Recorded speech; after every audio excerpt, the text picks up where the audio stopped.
See, each company has its own codes.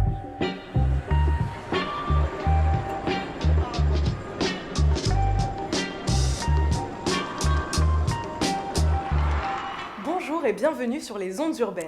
Les Ondes Urbaines, c'est le magazine Culture et Société du Labo 148 où nous sommes actuellement et ça se passe à la Condition publique à Roubaix. Aujourd'hui, on s'interroge sur la manière dont on explore la ville en cette période de pandémie. Les contraintes horaires ou de périmètre, la fermeture de certains lieux nous ont poussés à redécouvrir et réinvestir notre environnement proche, à prêter attention à des détails qui nous auraient échappé en temps normal. Comment se réapproprier nos espaces familiers? Comment en détourner l'usage pour les adapter à nos imaginaires et à nos besoins? Ce sont les questions que nous allons nous poser avec Mélia du collectif d'architectes Les Saprofites. Et on retrouvera notre invité live de cette semaine, Dalibido, l'une des dernières révélations du rap roubaisien. Et tout de suite, on part en reportage sur le bitume où Jérémy, Lucille et Mathilde se sont invités dans les coulisses de la Kerter à Roubaix, une construction insolite et participative.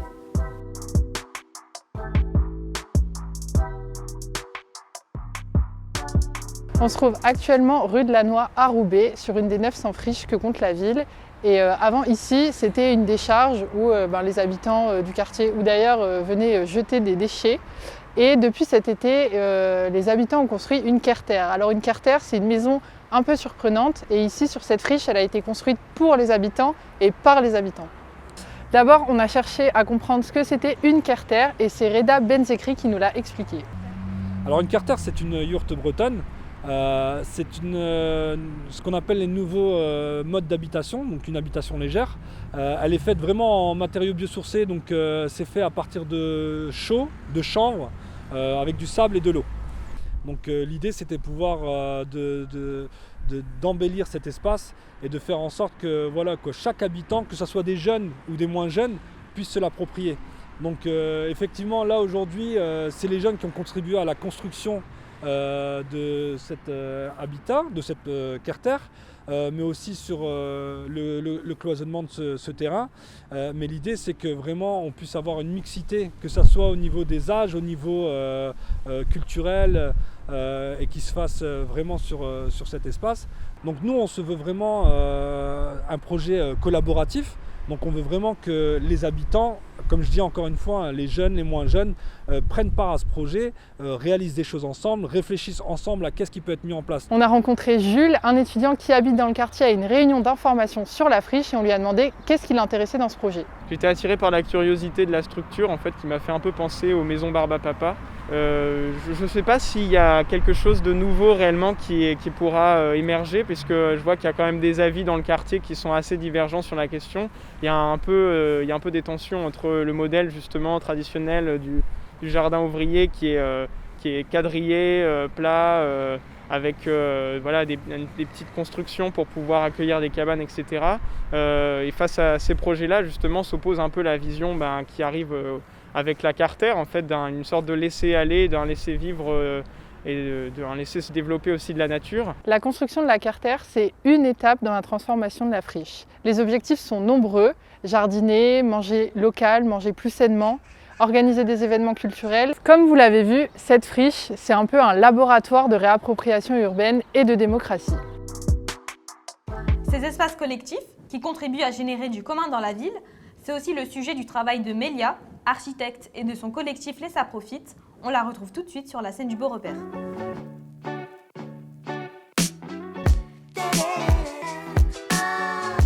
Bonjour Mélia. Bonjour. Alors tu es cofondatrice des Saprofites, un collectif lillois qui a décidé il y a près de 15 ans de rassembler architectes, plasticiens, graphistes et paysagistes pour cultiver des pleurotes et réinvestir des espaces publics délaissés. C'est du moins comme ça que l'écrivaine Amandine D résume votre projet de départ dans le livre qu'elle a dédié aux 10 ans du collectif, Les Saprofites, urbanisme vivant, paru aux éditions de la Contrevallée. Est-ce que tu peux nous dire un mot sur l'origine de ce nom un peu mystérieux ? Oui, alors les saprofites, ça vient d'un champignon, une sorte de champignon. Il y a des champignons épiphytes et les champignons saprophytes, eux, se développent sur la matière en décomposition. Et donc nous, on utilise cette image-là pour se réapproprier les espaces qui sont délaissés et puis réimpulser un peu des usages et de la vie dans ces espaces-là. Voilà. Et quel est l'intérêt, selon toi, d'adopter une approche transdisciplinaire pour questionner l'espace contemporain et son appropriation par les usagers ? Alors nous, il y a 15 ans, quand on a monté les SAPRO, c'était un peu du constat que, en réinvestissant en tant qu'architecte ou paysagiste, en retournant, en allant dans les agences traditionnelles par lesquelles on était déjà passé, on n'arriverait pas à inventer de nouveaux outils pour faire la ville différemment. Parce qu'on était, donc 2006-2007, c'est à peu près l'époque où Nicolas Sarkozy avait exprimé le fait qu'il fallait passer les cités au Karcher. Enfin, il n'y avait plus ces questions de l'espace public et de ce qui fait le lien entre les citoyens. Pour nous, ce n'était pas des espaces qu'on pouvait comme ça nettoyer ou vides ou lisses. On s'est réunis avec des pratiques différentes pour les mettre ensemble et puis inventer un nouveau métier, en fait. Donc, votre démarche allie généralement réflexion et expérimentation. Pourquoi l'un ne va pas sans l'autre? On s'est rendu compte qu'on se basait, qu'on peut retrouver un peu dans la permaculture, dans un territoire sur les ressources, les besoins, les envies du territoire, avec les usagers, enfin, les gens qui ont des usages sur le site, voir ce qu'on peut faire ensemble.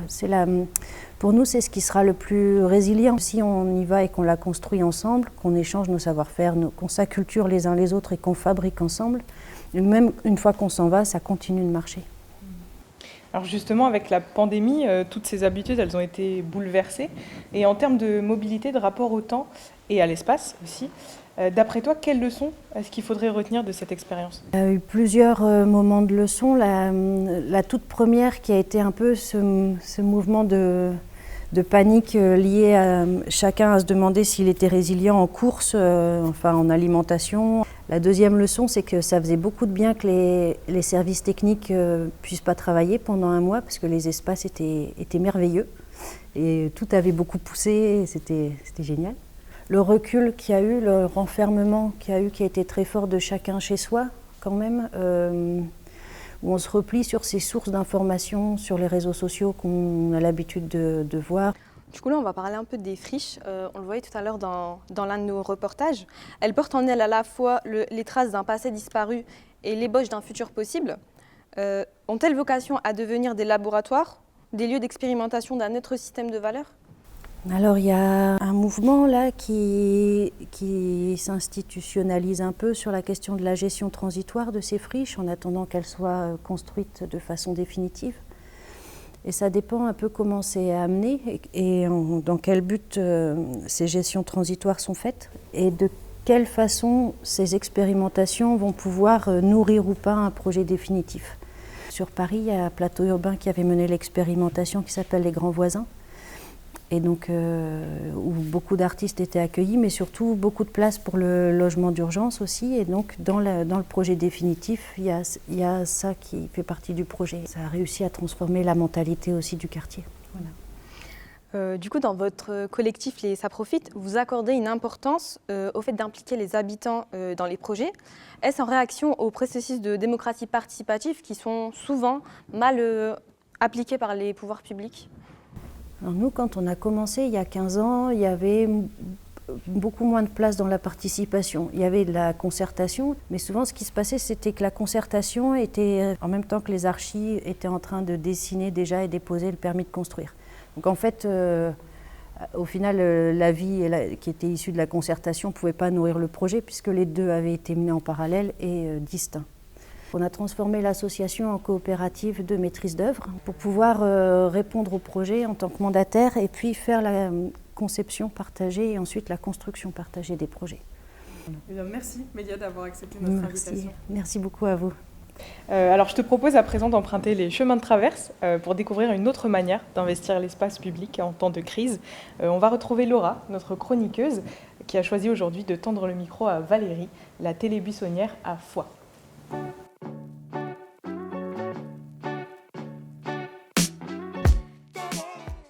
Allô, ici Laura, donc toujours en direct de Greifswald en Allemagne.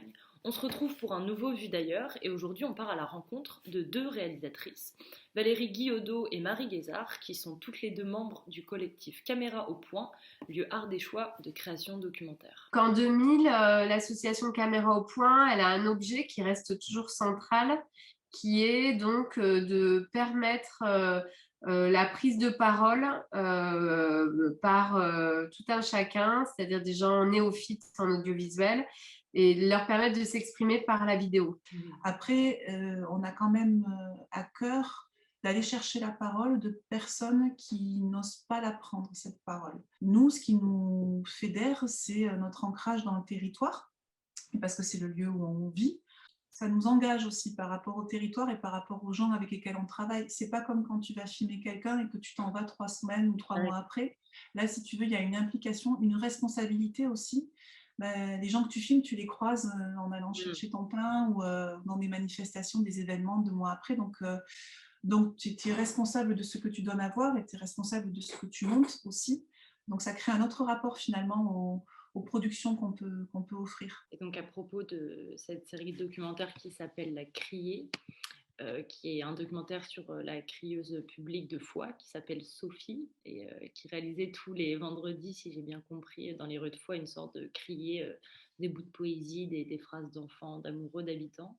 Est-ce que tu peux nous en dire un peu plus et l'idée qui t'a poussé à faire ça, surtout au moment, comme tu le disais, où le second, je ne sais plus combien c'était, mais le second confinement s'est remis en place par rapport aux réglementations, ce que ça dit aussi de la réappropriation de l'espace public. Au départ, ce n'était pas du tout censé être une série et ce n'était pas du tout être censé filmer au moment où ça a été filmé. C'est un concours de circonstances.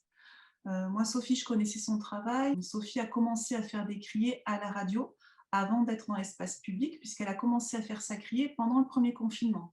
Et au moment où tout le monde est confiné, Sophie fait une criée publique. D'abord radiophonique, et ensuite, quand on a été déconfiné, après le premier confinement, elle a commencé à investir le marché de Foix. Mais je l'ai connue comme ça, je l'ai connue aussi parce que le marché de Foix, il est en bas de ma rue. Elle donnait à entendre aussi la parole des habitants de Foix, qu'on appelle les Fuxéens et les Fuxéennes, et elle donnait à entendre cette parole avec des petites boîtes qu'elle avait semées en ville, et les gens étaient amenés à mettre leurs petits mots dans les boîtes. Ce que je trouve qui est fort dans cette série et qui fait qu'on a eu beaucoup de retours positifs, c'est que Sophie, avec son petit corps, elle incarne toute quand même la violence de ce qu'on vit aujourd'hui et la difficulté en cette période de pandémie ou d'e-pandémie d'exprimer, de ne pas être muselé, de ne pas se sentir bâillonné par la situation et aussi anesthésié par sans arrêt ces changements d'informations, ces contre-informations, enfin ces changements d'axe, etc. Au fur et à mesure de la série, on voit vraiment un chassé-croisé avec les forces de l'ordre, qu'elle connaît très bien, avec qui elle essaie régulièrement de parlementer.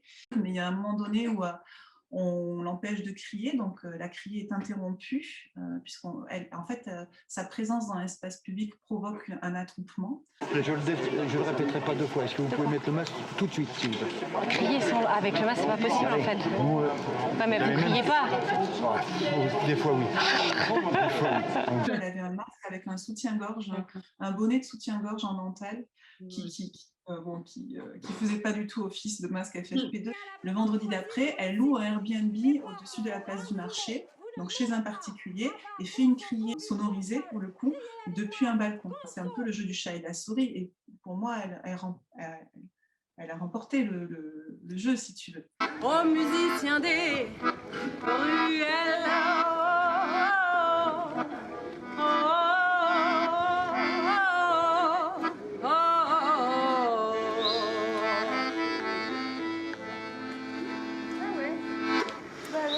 ils sont grands que parce que nous sommes à genoux, debout, debout.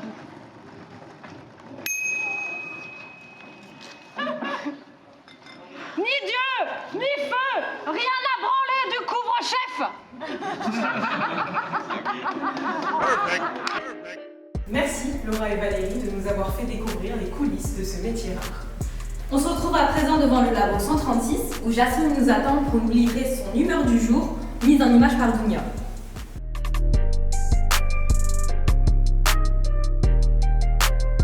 Précarité étudiante, manque de moyens, isolement lié à la crise sanitaire. Rien à faire, le véritable fléau des universités, c'est l'islamo-gauchisme. Si le mot a fait couler beaucoup d'encre, remuer nombre de bouches, il dresse un parallèle perturbant entre gauche et islamisme, étudiants et terroristes. L'intersectionnalité menacerait l'idéal républicain. Introduite par l'universitaire afro-américaine Kimberlé Crenshaw à la fin des années 80, l'intersectionnalité est pourtant avant tout un outil théorique, scientifique, pour étudier la multiplicité des discriminations susceptibles de se cristalliser autour d'une personne. Dans son analyse, cette professeure de droit se centre sur les femmes noires, défavorisées, qui subissent des dominations à la fois raciales, sexistes et économiques. Ce concept permet non seulement de mettre au jour la pluralité des discriminations, mais aussi leurs imbrications et interactions.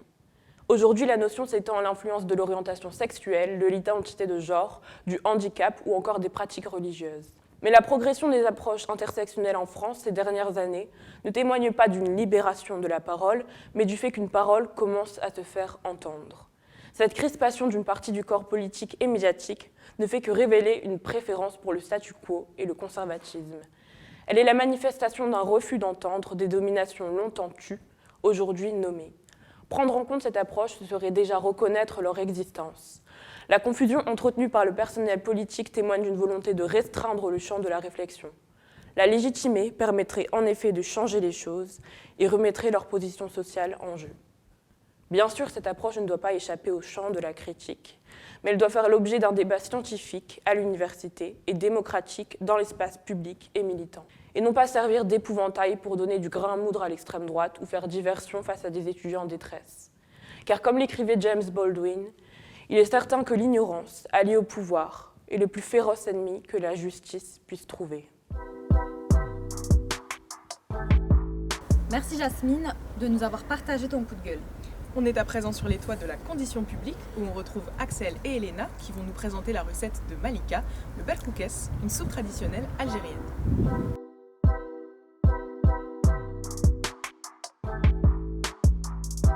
À ta santé. Ah, ça sent bon, ça sent bon, ça sent bon, ça sent bon. Bonjour, bienvenue dans un épisode de J'irai cuisiner chez vous. Aujourd'hui, on vous emmène voyager aux saveurs de l'Algérie avec Malika. Bonjour. Bienvenue chez moi. Merci dans de ma nous recevoir. cuisine. Tu es un traiteur basé à Roubaix. C'est ça. Et qu'est-ce que tu veux nous cuisiner aujourd'hui? Aujourd'hui, on va cuisiner une recette algérienne traditionnelle. C'est une recette de berkoukes. Et la base, c'est toujours la base de pâtes, grosses pâtes comme ça, et la viande et pois chiches. D'abord, on va commencer par couper la coriandre, le persil et le céleri, puis on passe faire les oignons et le reste des légumes. Par exemple, en fait, chez mes parents, quand on a la vaisselle comme ça, quand ça se casse, on ne la jette pas, on la stocke, puis on va la tout travailler et la rajouter avec l'argile. Et avec ça, on fait encore la vaisselle. J'ai une sœur que jusqu'à aujourd'hui, elle est artisante. Donc dans la marmite, on avait mis des oignons, la viande de veau, on a mis des pois chiches, l'huile d'olive. On rajoute le céleri, je le mets à cuire, à peu près 45 minutes. Et là, on va rajouter les légumes. Dans ce temps-là, on va faire un bon thé à la menthe fraîche. On va laisser l'eau sur le feu. On va rincer la menthe. Je rince toujours le thé sèche. Chez mes parents, quand on sèche le thé, des fois il y a la petite poussière parce qu'on le sèche dehors sur les terrasses et tout ça. Et là, tu peux le rajouter directement à un autre petit thé. Je te laisse servir le thé.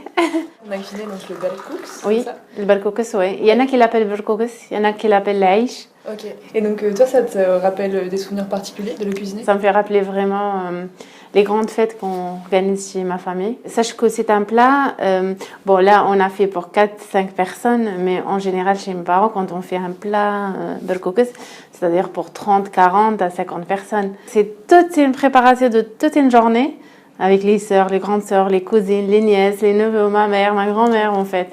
Donc c'est vraiment la joie pour nous, c'est la fête. Alors donc là on a pris un thé. Oui. Et maintenant on met les légumes, c'est ça? Oui. Le temps là la viande c'est cuit, enfin les pois chiches pareil. Le persil on le laisse toujours à la fin. Ok. Donc là Malika, je peux rajouter les navets? Là tu peux rajouter les navets, oui. Okay. En même temps tu peux goûter aussi pour le sel. Oui. On attend encore 5 minutes et puis là on va mettre nos pâtes. Ok. Et puis on pourra déguster le plat. C'est ça le berkoukes.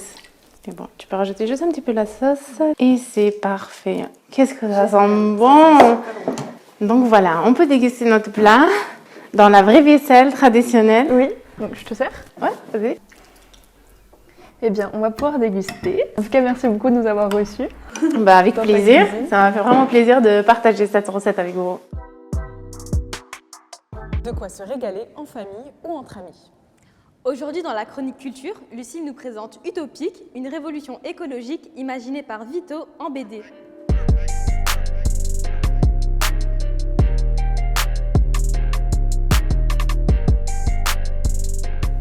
Curatulo, alias Vito, est lillois et architecte de formation. Aujourd'hui, il vit de son travail d'auteur et de dessinateur. On peut retrouver régulièrement certaines de ses illustrations dans le journal La Décroissance. La décroissance, c'est justement le fil rouge de son dernier livre Utopique, où il revendique une sobriété positive. Concrètement, par exemple, plus de vélos et moins de voitures, plus d'espaces verts et moins de béton, plus de proximité et moins de trajets en avion. En bref, Vito appelle de ses voeux une véritable révolution écologique. Le décor principal de ce livre, c'est Lille. Et à Lille, il y a de quoi faire, puisque les Lillois ne disposent en moyenne que de 14 mètres carrés d'espace vert public par habitant, contre 48 en moyenne dans les grandes villes. Dans ce livre, Vito se met en scène avec humour, comme lorsqu'il raconte ses tentatives de rendre concrètes ses utopies en cultivant un jardin ouvrier par exemple. Il raconte ses succès, mais aussi ses difficultés et les limites de ses projets. Dans ce livre aussi, il ne se contente pas de dénoncer, mais propose aussi d'imaginer l'avenir. Et c'est là que le dessin tient le rôle le plus important. Le dessin rend accessible le propos du livre et permet la rêverie, tout en vulgarisant des concepts indispensables pour penser l'aménagement des territoires aujourd'hui. À travers ces dessins de paysages panoramiques, très détaillés, très colorés, on comprend que la révolution écologique de nos villes passe aussi et surtout par une recherche esthétique, une quête de la beauté. Et enfin, en adéquation avec les engagements qu'il porte dans ce livre, Vito a décidé de ne le vendre qu'à des libraires indépendants, boycottant ainsi Amazon et la grande distribution. Et ça, il l'avait décidé bien avant que le gouvernement français ne reconnaisse les librairies comme essentielles. Merci Lucille de nous avoir fait découvrir cette BD. Investir la ville autrement, en résistant. C'est aussi ce que font les occupants de la friche Saint-Sauveur à Lille. Nicolas et Axel sont allés en balade à la rencontre de Camille, qui nous partage son regard sur cette zone à protéger.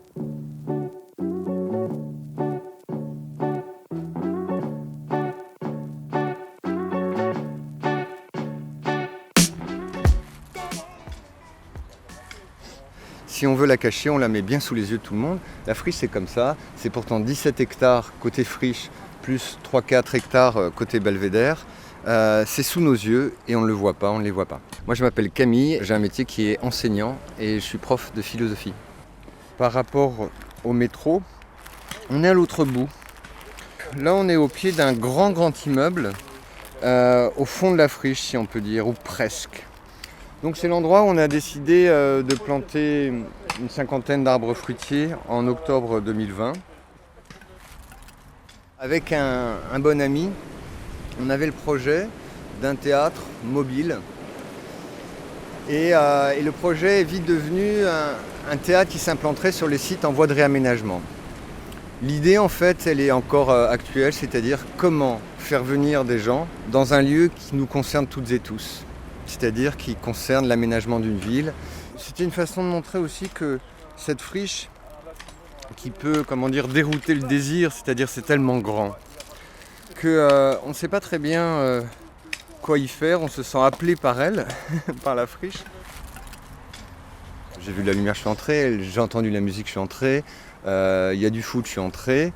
Et puis là, ce qui se passe depuis, pas depuis novembre 2019, ça a été plus tardif. Les gens sont venus sur le campement pour donner le coup de main, pour apporter des denrées, pour apporter des matériaux, etc. Donc par rapport au campement, où vivent 50 personnes depuis plus d'1 an maintenant, qui ont établi des logements de fortune, des cabanes, gonflées d'humidité. Parce que les gens qui survivent ici ne tiennent que par les liens qu'ils arrivent à tisser avec d'autres. Mais d'abord en se sentant habitant d'une ville, quoi.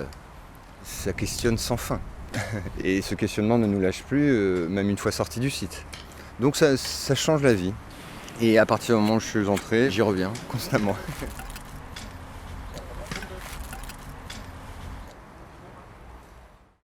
Merci à Axel et Nicolas pour cette visite guidée. Pour terminer cette émission, nous sommes en compagnie de Dalibido 6DL, un jeune artiste roubaisien. Salut. Salut. Bienvenue à toi dans notre émission. Merci à vous de m'avoir invité. Bienvenue. Du coup, ensuite, tu nous interpréteras en exclusivité Besson sur la scène du Beau Repère. C'est ça. Alors, on a quelques questions pour toi. Pour commencer, déjà, comment tu décrirais ton univers ? C'est une question assez compliquée, on doit l'avouer, mais j'ai un univers qui se rapproche pas mal de la mélodie.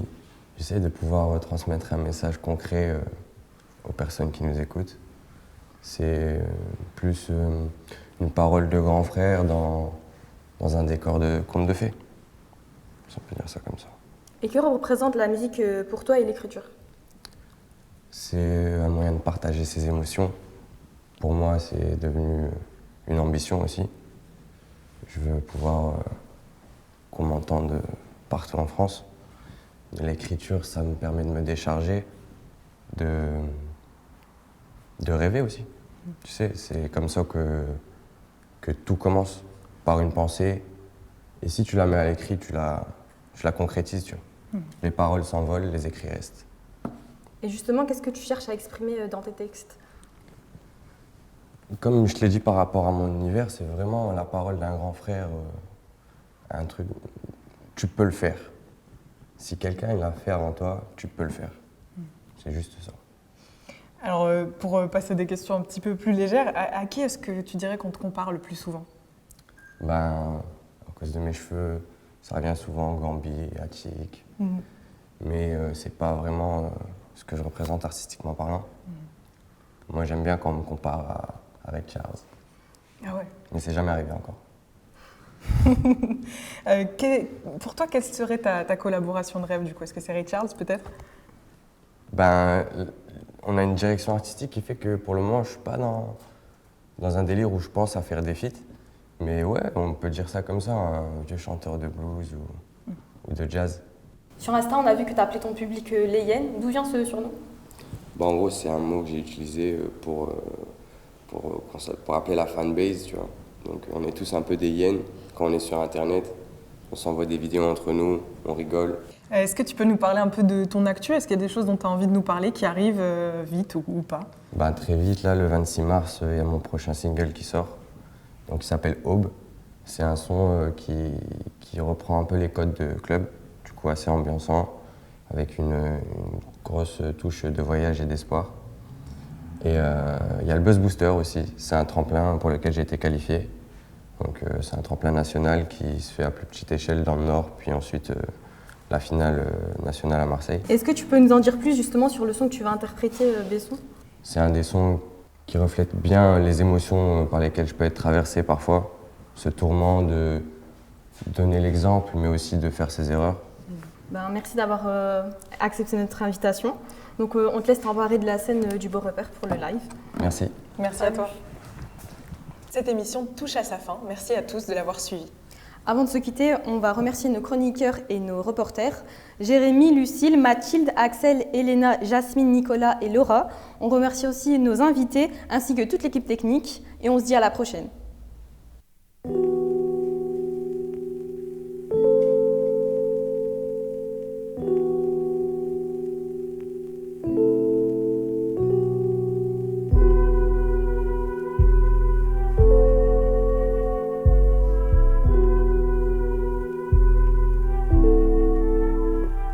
J'ai rien à t'apprendre. Même si mes textes sentent la vérité, le parfum cache une certitude bien plus sombre. Plus bresson que n'importe quel film excès de l'imagination de Luc Besson. Cessons de se mentir à nous-mêmes. Split screen, vois la vie en deux thèmes. Spielberg, sci-fi, arrête-moi si tu peux. Luigi Allen, balle dans la tête, tu risques pas de mourir vieux. Non pas fan, mais curieux. Si tu veux, c'est mieux que rien. Méticuleux, l'épicurien se souvient bien de son Algérie déracinée. Affectiver la carence et peu importe. Je me sens plus d'aucune nation, je suis pas damné, canine aiguisé. On va faire danser les caniveaux, choquer l'Elysée, faire danser jusqu'à tous nos rivaux. Je les laisserai méduser, les médisants, ces fils de guerre qui n'ont pas médité. De toute façon, taille sur cette planète, qui que tu sois d'ailleurs, on sera amené à te porter l'œil. En attendant, je suis sur le fait. Mes ambitions dans la ligne de mire qui peut prétendre stopper la fête. Si ce n'est la belle que le Seigneur aura choisi, c'est pas le mon souvenir. Je me perds dans les méandres du labyrinthe de mon esprit. Vais-je en sortir? Sous la menace de mon ego, baisser les bras, non, n'est pas admissible. Mystique, mystère, voir à travers paupières. L'extinction des lumières s'échappe comme dans un trou noir. Je ressens donc je crois, ça c'est Descartes Streetzer. C'est la dure loi du marché, comme des sharks dans des berceaux. Je suis le loup, redoute le berger, l'éloquent qui putsch le royaume. J'en ai trop dit, que soit maudit, toutes ces conneries que je me suis mise dans la tête des fuck shit brother. En attendant ça fuse, dans la cité c'est dur, tous les quarts d'heure les charbonneurs font preuve de ruse pour bananer les stupes. Dis-moi ce que tu fumes, je te dirai qui te rend fou. Dis-moi à quoi tu te butes, je te dirai qui tu rends flou. De toute façon, dans la street et ailleurs, tout le monde gère son business. Moi j'ai des œillères, je vais tout droit. En attendant, je tire sur le fait. Mes ambitions dans la ligne de mire. Qui peut prétendre stopper la fête? Si ce n'est la belle que le Seigneur aura choisi. Les Apaches c'est des hargis. J'suis plutôt comment je fais pour grailler des maquis tous les jours. Seul Dieu sait la cause de mes nombreux tourments. C'est pas l'argent ni les femmes, ni les peurs, ni les drames, mais les larmes que mon âme saigne. Tous les jours que Dieu sonne, toutes les mélodies que le Seigneur signe, de la douceur de ses consonnes, mais les larmes que mon âme saigne. Tous les jours que Dieu sonne, toutes les mélodies que le Seigneur signe, de la douceur de ses consonnes. Oh, oh, oh, yeah. J'ai rien à t'apprendre. Même si mes textes sentent la vérité, le parfum cache une certitude bien plus sombre. En attendant, je tire sur le fait. Mes ambitions dans la ligne de mire. Qui peut prétendre stopper la fête? Si ce n'est la belle que le Seigneur aura choisi. Dalibi de 6DL.